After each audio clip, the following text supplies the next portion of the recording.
Sinasabi nilang ang panahon ang maghihilom. Ngunit bakit tila ang mga alaala'y bihag ko pa rin?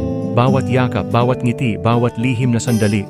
Para bang ako'y nakakulong sa mga nakaw na oras na hindi ko magawang pakawalan. Sinubukan ko ng lumayo, iwasan ang mga lugar kung saan tayo minsan nagtagpo. Pero bakit kahit saan ako magtungo, kasama pa rin kita sa bawat paghinga, sa bawat pagkurap ng aking mga mata. Gusto kong magpatuloy, gusto kong makalimot. Ngunit ang mga alaala mo'y laging bumabalik, tulad ng alon na paulit-ulit na bumabagsak sa pampang. Hinihila ako pabalik sa mga sandaling hindi dapat. Alam kong hindi tama, alam kong mali, ang mga yakap na hindi na dapat hinanap. Ngunit sa tuwing pipikit ako, nandyan ka pa rin. Naririnig ko ang boses mo, ramdam ko ang init ng yakap mo. Sana kaya kong putulin ang lubid ng nakaraan. Sana kaya kong palayain ang sarili ko mula sa'yo. Ngunit paano kung ang puso ko mismo ang ayaw bumitaw? Paano kung sa kabila ng lahat, ikaw pa rin ang hinahanap? Nakakapagod na ang paulit-ulit na labanan.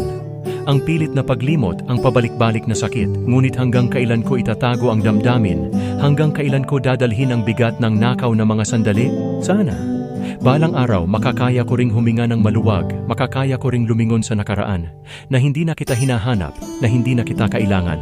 Pero sa ngayon, nandito pa rin ako, nakahawak sa mga alaala ng mga sandali. Mga sandaling akin pero hindi kailanman naging sa akin.